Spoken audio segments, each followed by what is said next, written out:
prazer recebê-los.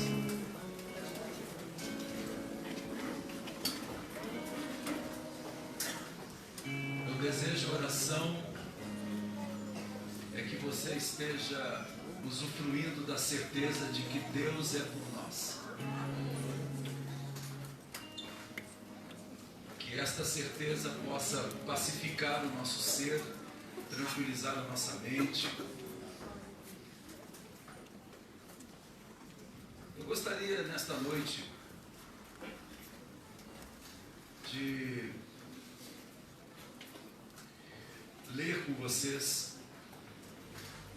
um episódio da vida de Jesus, registrado somente por Lucas, o médico, que está em seu evangelho, no evangelho que leva o seu nome, no capítulo 19.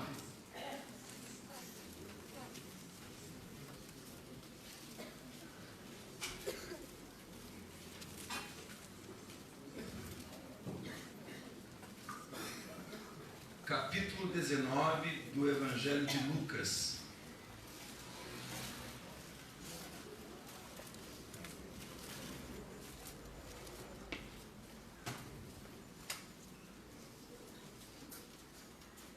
Vamos ler a partir do verso 39.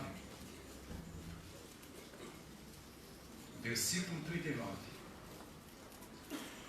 A Bíblia ela é dividida e subdividida em capítulos e versículos. Capítulos são os números maiores, versículos os menores. Ok. E disseram-lhe dentre a multidão alguns do partido dos fariseus: Mestre, repreende os teus discípulos. E respondendo Jesus, disse-lhes: Digo-vos que se estes se calarem, as próprias pedras clamarão. E quando ia chegando próximo a Jerusalém, vendo a cidade, chorou sobre ela, dizendo: Ah, Jerusalém, se tu conhecesses também por ti mesma, ao menos neste teu dia, o que te é devido à paz, mas agora isso está encoberto aos teus olhos. Porque dias virão sobre ti em que os teus inimigos te cercarão de trincheiras e te sitiarão e te estreitarão de todas as bandas e te derribarão a ti e a teus filhos que dentro de ti estiverem, e não deixarão em ti pedra sobre pedra, pois que não conheceste a oportunidade, ou dependendo da versão da Bíblia, o tempo da tua visitação.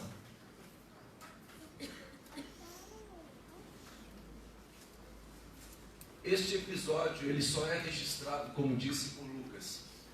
Nós não encontramos nos demais evangelhos. E ele é um episódio muito impactante, porque Jesus, ao contrário de nós, ele não chora depois, ele chora antes. Porque como Deus, ele é onisciente. E sendo onisciente, ele sabe o que vai acontecer antes mesmo de acontecer. E o que chama a minha atenção e o que deve chamar a nossa atenção é que quando Jesus ele vai a Jerusalém pela última vez, porque ele alguns dias depois seria morto. Ele vai e quando ele se aproxima da cidade, e ele a vê. É como se ele visse um filme, é como se passasse um filme com acontecimentos que aconteceriam 30 e poucos anos depois dele. Jesus estava com mais ou menos 33 anos.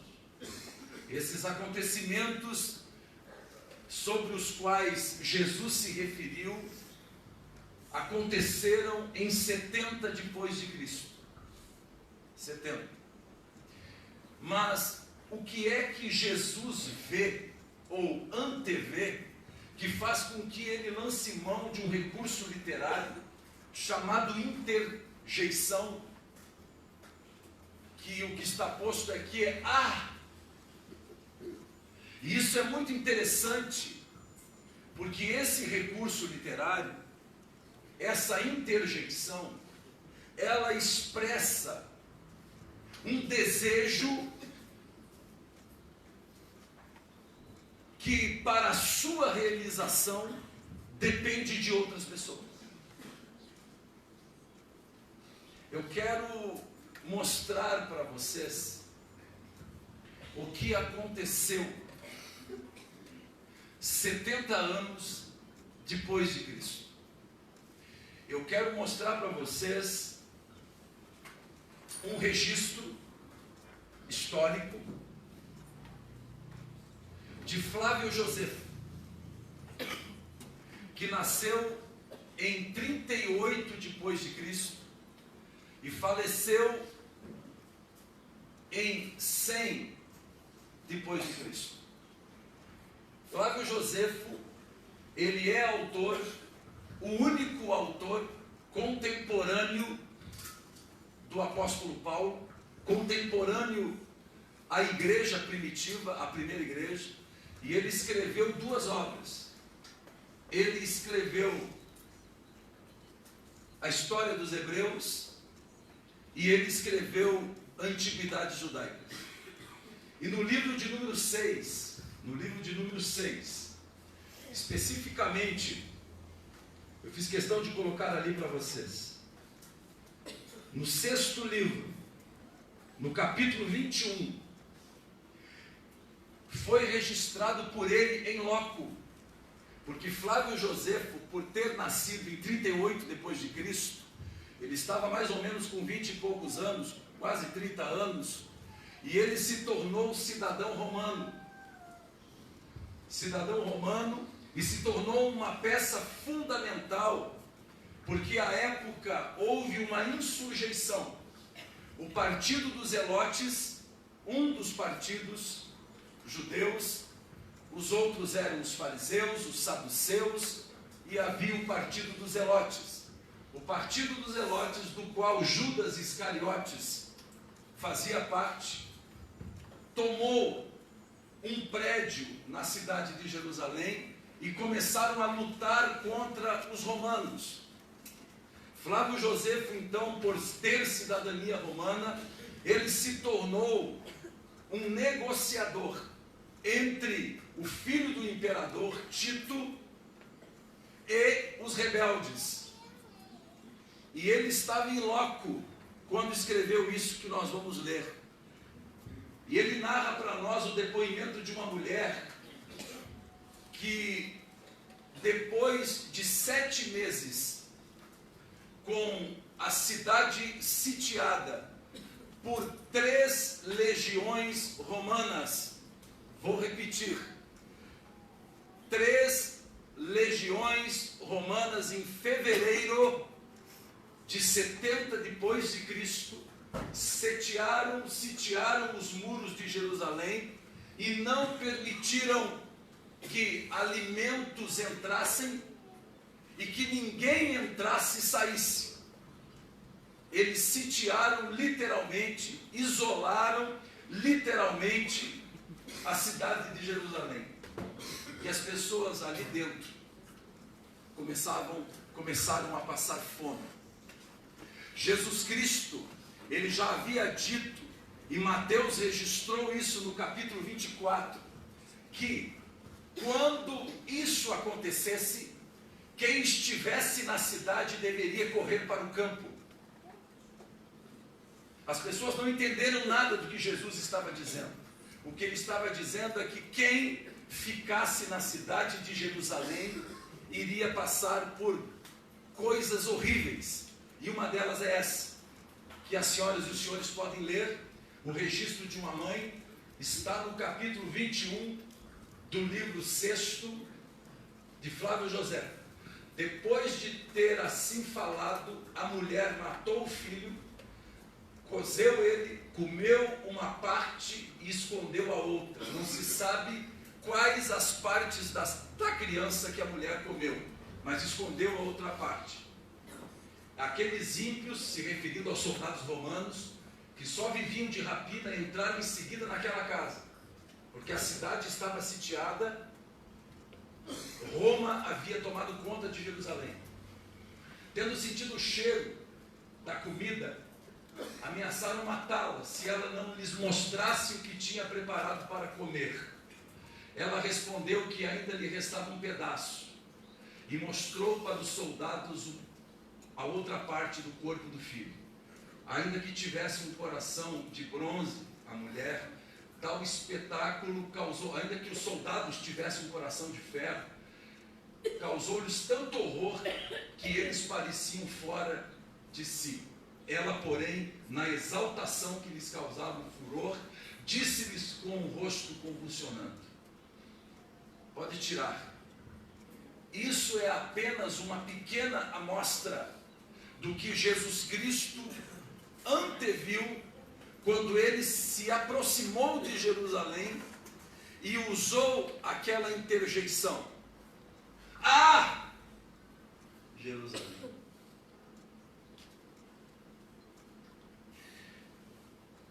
De fevereiro a agosto de 70 depois de Cristo, segundo Flávio José, 1.100.000 pessoas foram mortas. 97.000 pessoas de Roma, soldados romanos. A cidade fora totalmente devastada e pela segunda vez o templo de Jerusalém fora completamente destruído. E o filho do imperador, que era chamado de Tito e que se tornaria o próximo imperador de Roma, ele deixou aquele pedaço do muro de Jerusalém que hoje a gente pode ver, pode visitar ou ver pela televisão, para lembrar os judeus, para que nunca mais se insurgissem contra Roma. Então, quando Jesus chora, ele estava sendo comovido por cenas como esta, dos pais comerem os seus próprios filhos. Mas o que eu quero chamar a atenção das senhoras e dos senhores para tudo isso é o que está posto nesta história e o que Jesus quer nos comunicar. Quais são as verdades espirituais, psicológicas que Jesus quer que nós entendamos a partir dessa história. A primeira delas, talvez sem sombra de dúvida, que salta aos olhos, é que nesse episódio existe uma impossibilidade de Deus.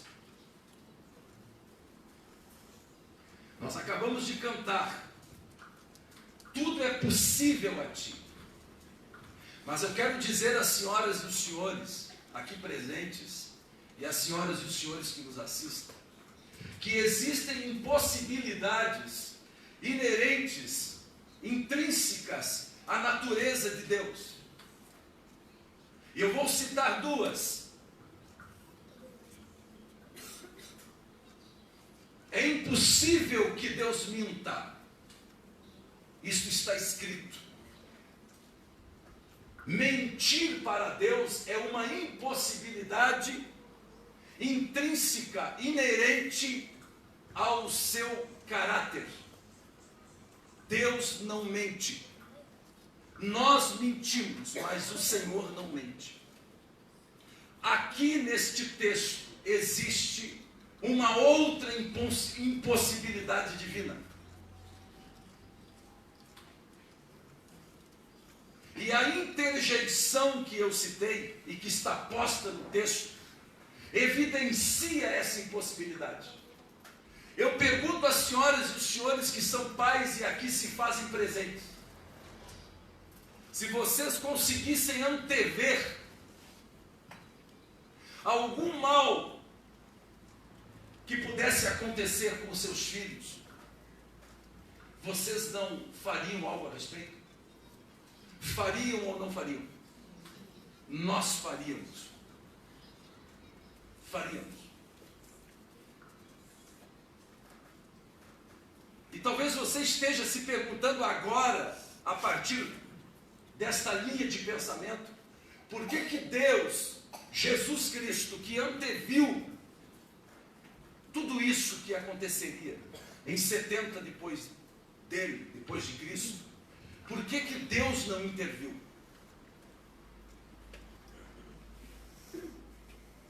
Será que Deus não tinha poder para fazê-lo? Tinha. Mas aqui está posta uma outra impossibilidade inerente à natureza divina. Quis Deus deixar o homem à mercê do seu livre arbítrio. Uma impossibilidade que o próprio Deus se impôs. O próprio Deus decidiu permitir que o ser humano se tornasse autônomo. O ser humano fizesse uso da sua vontade.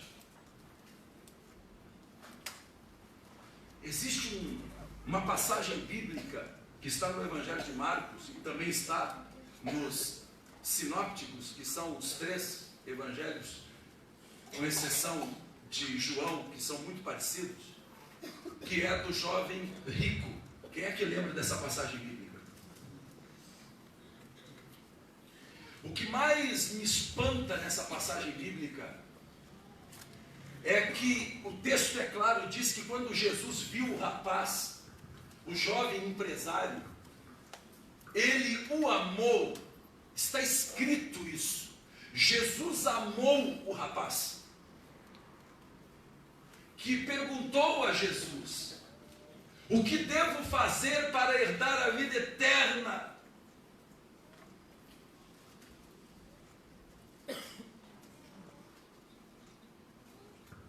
Aí Jesus responde: você tem que amar pai e mãe, você não pode roubar, você não pode matar, etc. E cita o segundo bloco dos 10 mandamentos. Mandamentos relativos às relações humanas. E o rapaz diz para Jesus: tudo isso eu tenho feito desde a minha mocidade. Aí Jesus olha para ele, depois de tê-lo amado, e disse: uma coisa te falta. Uma coisa te falta. Pega todos os teus bens, venda-os e reparta com as pessoas. O texto diz que o rapaz ficou triste, virou as costas e distanciou-se paulatinamente de Jesus, até desaparecer no horizonte. E o texto diz que Jesus o amou. Diga para a pessoa que está ao seu lado: nem todos irão corresponder ao amor de Deus. Jesus não foi atrás do rapaz. Não foi atrás dele. Então, o que nós temos neste texto aqui, primeiro é a revelação por parte de Jesus de que há coisas que para Deus é impossível. Não porque Deus não as possa fazer, porque Deus decidiu não fazê-las. E uma delas é essa: você está entregue a você mesmo. E isso nos leva a uma inevitabilidade, algo que é inevitável e que está posto no texto que nós lemos. O que é inevitável? Nós somos produto das nossas escolhas. Ou seja, o apóstolo Paulo diria, em Gálatas, no capítulo 6 e no versículo 7, tudo que o homem semear, isso ele vai colher. Nós somos produto das nossas escolhas. Você é produto das suas escolhas. Jesus está dizendo isso ao chorar, ao usar a interjeição que expressa um desejo que não depende, que a sua realização não depende só de mim. Se eu pudesse abrir os teus olhos, se eu pudesse fazê-la entender o que você não entendeu até hoje, você não sofreria lá na frente.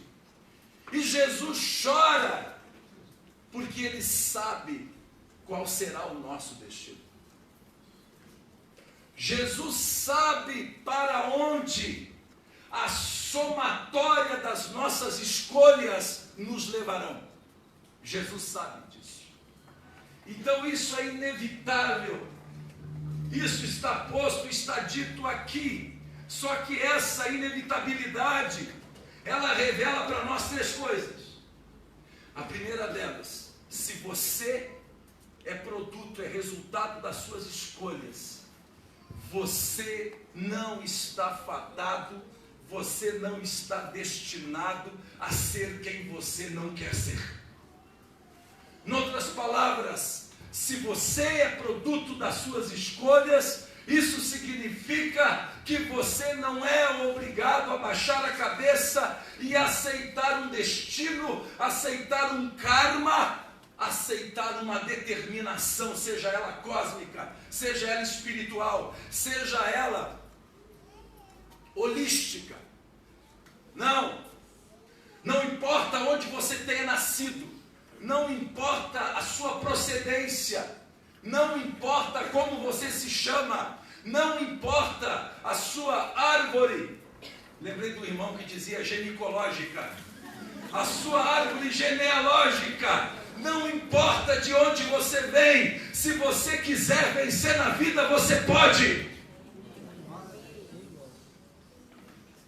Se o seu bisavô, se o seu avô, se o seu pai, eles carregam algum tipo de vício, algum tipo de comportamento que se cronificou com a passagem do tempo, você não é obrigado a carregá-lo, você não é obrigado a reproduzi-lo, você não é obrigado a eternizá-lo. Jesus está dizendo isso. O homem, ele é resultado das suas decisões. E isso diz o que para nós? Diz que nós não estamos destinados ao fracasso. Não estamos destinados a nada. Quem faz a nossa história somos nós. A segunda coisa que está dito ao dizer que nós somos produto das nossas escolhas é que quase nunca o diabo é o culpado.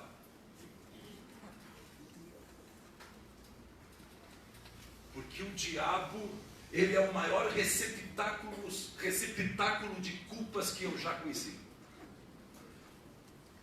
E ele está em desvantagem porque ele está invisível e nós não concedemos a ele o direito do contraditório. Porque é muito mais fácil nós transferirmos para o invisível, para o diabo, a responsabilidade de nossos atos. Isso está dito aqui. E existem segmentos religiosos que pavimentam os seus ensinamentos a partir disso. Que tudo que nos acontece de ruim é por causa do diabo. É batalha espiritual.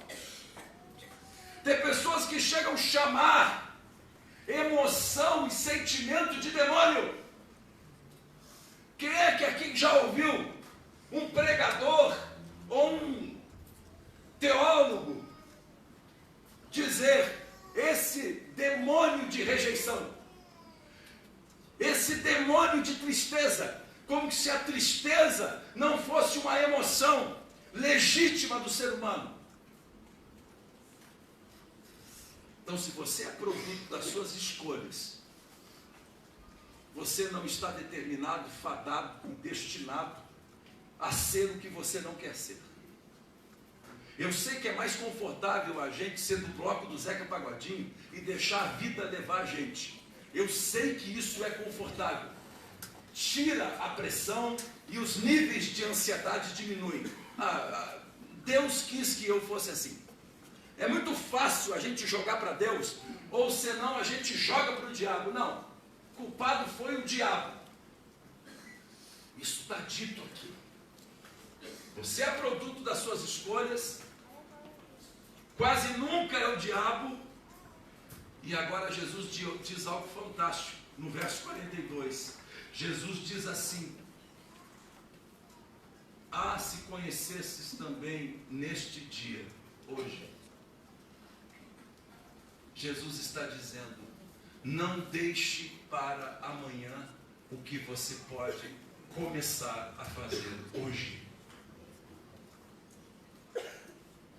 Não deixe para amanhã o que você pode começar a fazer hoje. E Jesus chora. Ele chora por aquilo que era inevitável como circunstância. Ele estava antevendo a destruição de um povo.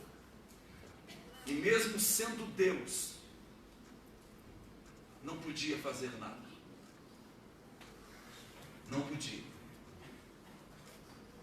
E ele então desejou que aquelas pessoas naquele dia, elas entendessem o que era devido à paz para elas, o que era devido à cura, o que era devido a um futuro melhor. Isso nos leva ao outro ponto que está posto aqui. Jesus diz: se tu conhecesses por ti mesmo. O que Jesus está dizendo? Ele está dizendo que as coisas que nós queremos, aquilo que nos é devido à paz, aquilo que nos é devido ao crescimento, aquilo que nos é devido à cura, aquilo que nos é devido à reestruturação da nossa família, precisa ser percebido por mim. Se tu conhecesses por ti mesmo. O que Jesus está dizendo, que as coisas acontecem em nós, quando por nós elas são percebidas. E aqui nós temos um princípio da psicanálise. Centenas de anos depois, Freud diria: as pessoas começam a mudar quando elas têm insights. Quando a ficha cai, quando elas percebem que o problema não está nos outros, está nelas. Jesus já dizia isso: se tu não perceberes por ti mesmo, as coisas não vão acontecer em ti, na tua família, no teu trabalho, porque é preciso que a pessoa perceba que a mudança, a melhoria começa com ela. E Jesus fala isso por quê? Porque aquilo que acontece a partir da percepção não pode ser obrigado a ninguém. Por isso que as pessoas não mudam na igreja. Por isso que forçar as pessoas a fazerem coisas que Deus pediu para as pessoas fazerem não resulta em resultados significativos e permanentes. Por quê? Porque aquilo que precisa ser percebido por mim, a mim não pode ser empurrado, não pode ser obrigado, por duas razões. Primeiro, quando você obriga uma pessoa a fazer o que ela acha que não é necessário fazer, de duas uma, ou a pessoa briga com você, ou a pessoa, para não perder a sua amizade, cai no cinismo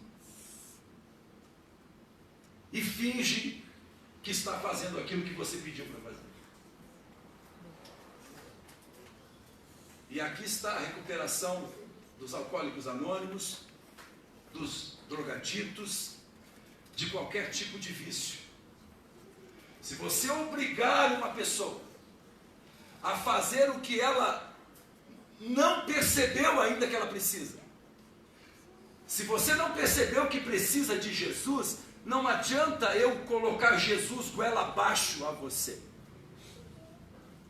Ou você vai ficar bravo comigo, ou você, para me agradar, para não perder um amigo, você vai fingir que aceitou Jesus e eu vou fingir que acredito. Então aquilo que é devido à paz, que é devido à cura, que é devido à libertação, ele precisa ser sentido, ele precisa ser percebido por mim. Por mim. Se você olhar para a sua vida e você ver que existem áreas na sua vida que precisam melhorar, mas você não fez nada a respeito, você teria mais qualidade de vida se essas áreas, se pontos dessas áreas melhorassem, mas você não faz nada a respeito. Isso significa que você ainda não percebeu. Não percebeu ainda. Não caiu a ficha. Eu lembro de um senhor que disse: para que eu vou caminhar? Para que eu vou caminhar? Eu estou bem, estou me sentindo bem. Esse senhor teve um infarto. Uma semana depois ele estava caminhando. O que será que aconteceu com ele? Caiu a ficha. Você está esperando o quê? Para que você perceba que existem pontos em áreas da sua vida que precisam ser consultados e revistos. Quem sabe precisam ser ajustados e reajustados. No casamento, na relação familiar. Quem sabe até no contexto do trabalho. Mas a gente espera as coisas acontecerem. Porque nós não somos preventivos, nós somos imediatistas. Tudo isso Jesus está dizendo: você é produto das suas escolhas. Eu quero te abençoar. Jesus amou aquele rapaz. Jesus queria. Nunca nos evangelhos você vê Jesus convidando alguém para segui-lo além dos 12. Muitos queriam seguir Jesus e Jesus não quis. Agora, Jesus dá o privilégio a um moço de segui-lo. E o moço não quis, porque havia riquezas na sua vida. É grosso erro nosso pensarmos que quando Jesus Cristo diz: é mais fácil um camelo cruzar pelo fundo de uma agulha do que um rico entrar no reino de Deus. Ledo engano nosso pensarmos que Jesus está se referindo somente às riquezas monetárias.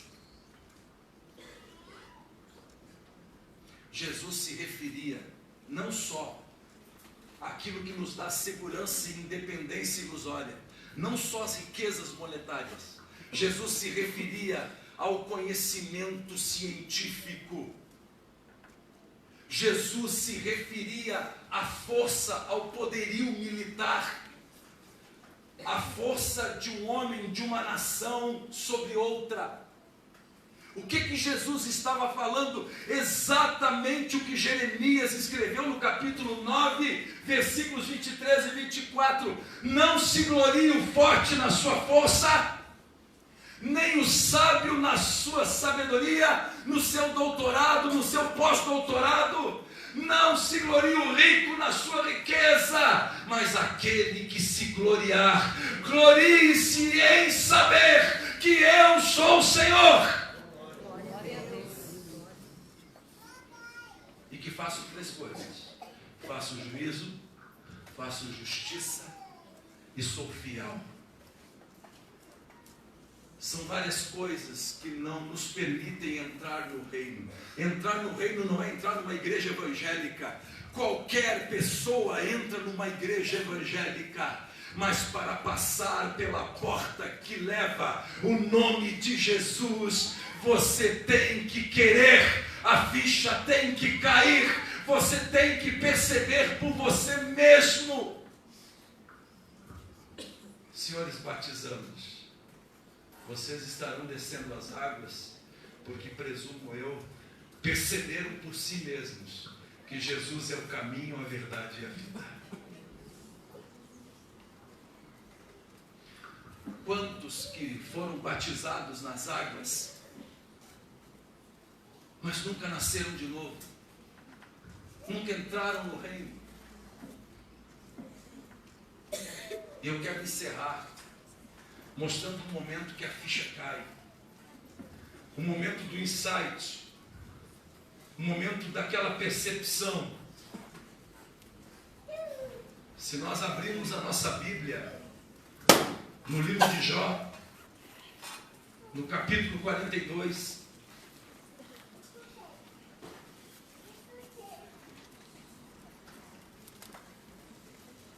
Jó 42 está antes do livro dos Salmos. Nós encontraremos um homem que questionou a Deus por um longo período. Mas chegou um momento na vida dele que a ficha caiu. A ficha caiu. Você conhece pessoas que peregrinam de comunidade em comunidade, de igreja em igreja, às vezes até de religião em religião, buscando alguma coisa, estão à procura de alguma coisa. Às vezes a peregrinação, a viagem, faz parte de uma fuga. A pessoa está fugindo de algumas realidades. Mas claro que quem está fugindo nunca se declara em fuga. Sempre justifica a sua fuga, achando defeitos nos lugares onde não quer permanecer. Ou você já viu alguém sair de um lugar e dizendo: olha, eu estou saindo porque esse lugar é muito bom para mim. Estou saindo deste lugar porque a coisa é muito... eu estou lá embaixo, a coisa tão...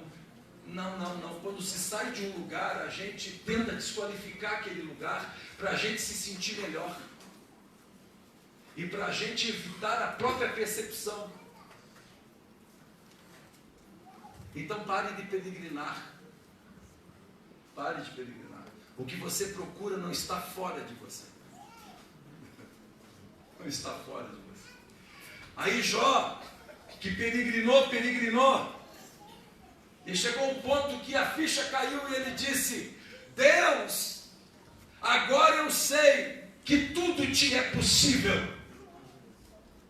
Tudo, a não ser aquilo que tu mesmo te impuseste como limite. Segunda coisa que ele diz, está no capítulo 42 aí, no versículo 1 em diante. Segunda coisa: nenhum dos teus planos podem ser frustrados. Deus tem planos. Jó está dizendo isso. Deus tem planos. E Deus tem um plano com a sua vida. E o plano que Deus tem com a sua vida não é enriquecê-lo, não é fazê-lo a pessoa mais feliz do mundo. Não! O plano que Deus tem com a sua vida é que você se identifique com Jesus. Jesus, aceite Jesus, deixe Jesus entrar na sua vida e se deixe transformar por Ele. Deus, quando olhar para você, Ele quer ver Jesus na sua vida. Esse é o plano de Deus para você. Esse é o Evangelho, que é pouco pregado. Nós não somos filhos de Deus para ser reis. Não, nós somos filhos de Deus por adoção. Nós não merecíamos o que Jesus fez por nós. Por isso que a tua graça, disse Paulo, me basta. Não preciso de mais nada.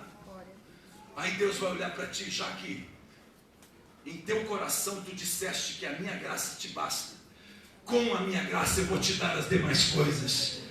Buscai o reino de Deus em primeiro lugar e a sua justiça, e as demais coisas vos serão acrescentadas. Mas Deus sabe quem busca o seu reino em primeiro lugar. Deus sabe.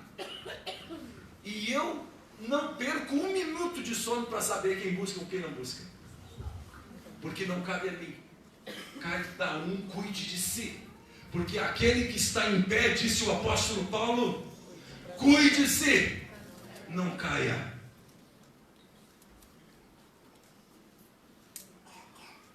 Deus é poderoso, Deus tem planos, nenhum de seus planos podem ser frustrados. E Jó continua dizendo, olha, eu falei do que eu não sabia. Mas uma coisa aconteceu comigo, a ficha caiu. Até então eu só te conhecia de ouvir, mas agora os meus olhos te veem. Agora eu tenho experiência contigo. Agora eu sei que a Escritura também é palavra, também é verbo vivo, também é Jesus. Eu conhecia as Escrituras, eu tinha o livro, mas agora eu tenho a palavra, eu tenho Jesus. A ficha dele caiu. Ele estava tomado de uma enfermidade que ninguém sabe de certo o que é. Se coçava com um caco de tijolos. Jó. Ele perdera todos os filhos, a esposa, todos os seus bens materiais.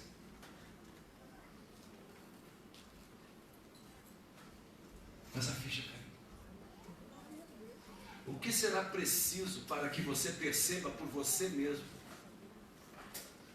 coisas que Deus quer que você perceba?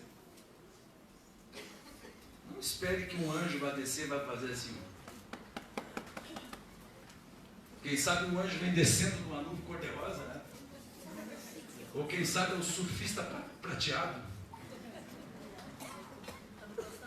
O que você está esperando?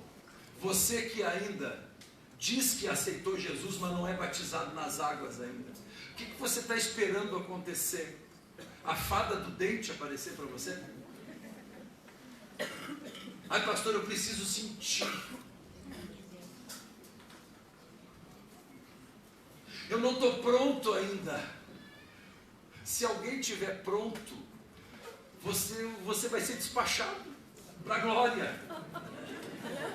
Por isso não queira ficar pronto. Ninguém está pronto. Para ser o que Deus quer que você seja, você nunca vai ficar pronto. Só Deus pode aprontá-lo. Eu não estou preparado, preciso fazer um curso. Não existe curso para fé. Fé é aquela percepção advinda da revelação do Pai. Quando o Pai resolve abrir os nossos olhos e a gente vê o que a gente não via. Aí surge aquela fé. Porque fé é dom de quem? De Deus. Não procure fé aonde fé não tem. Mesmo que uns fedam mais e outros fedam menos. Fé demais e... Eu gostaria que você, por um minuto, olhasse para você. Tem pessoas que, devido a familiares, têm uma péssima impressão da igreja evangélica, com toda a razão, e uma péssima impressão indiretamente do evangelho de Cristo. O que mais impede as pessoas de aceitarem a Jesus não é o diabo, são os parentes mal convertidos. Será que é verdade?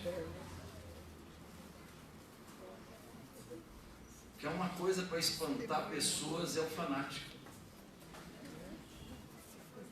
Espanta, repele.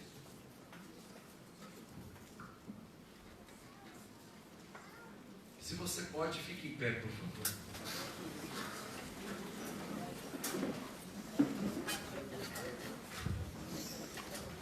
Se fizermos um exercício mental,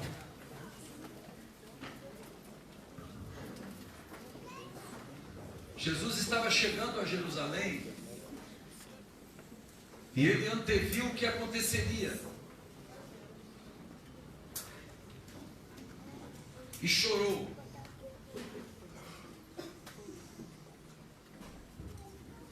Alguém muito sabiamente disse que o Apocalipse nada mais é do que o resultado da pavimentação das ações humanas. Ou seja, o Apocalipse é consequência de atitudes de pessoas que decidiram viver sem Deus. E realmente, se você ler o Apocalipse, você vai ver que todas as tragédias que estão ali, miséria, fome, guerras, todas são iniciadas inconsequentemente pelo ser humano.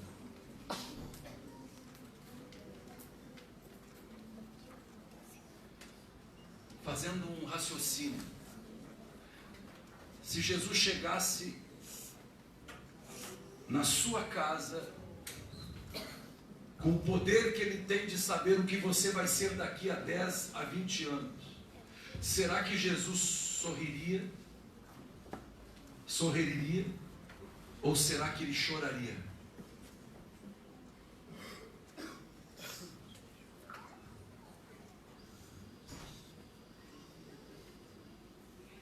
Será que ele diria para você, usando essa interjeição para expressar um desejo que ele gostaria de cumprir, mas não pode?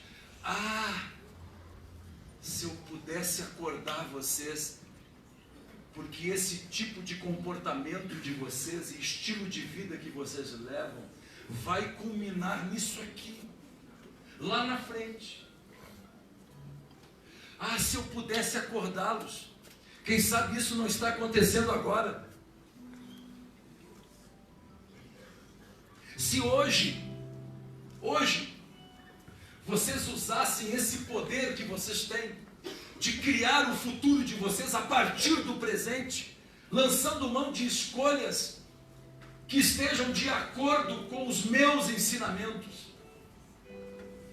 Se vocês fizessem isso, muitos males seriam evitados lá na frente. Muitos casamentos não terminariam. Muitos filhos resultantes de famílias desestruturadas não procurariam a droga.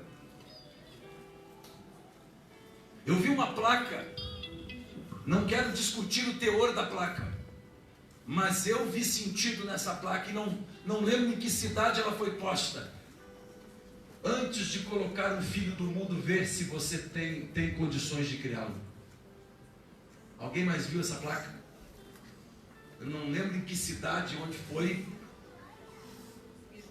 Não quero discutir o teor, entrar na privacidade de cada pessoa, mas aquilo é uma verdade.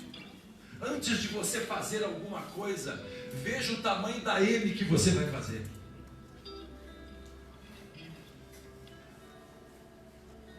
Mas quem é que pensa no fim, estando no começo? Quem é que pensa lá na frente, estando aqui?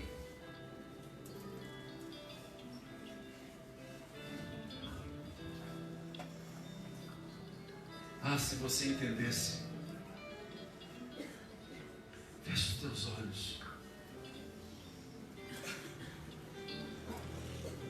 De verdade. De verdade mesmo. Uma coisa pessoal com você. Eu não estou dizendo isso para que você volte aqui à igreja. Essa não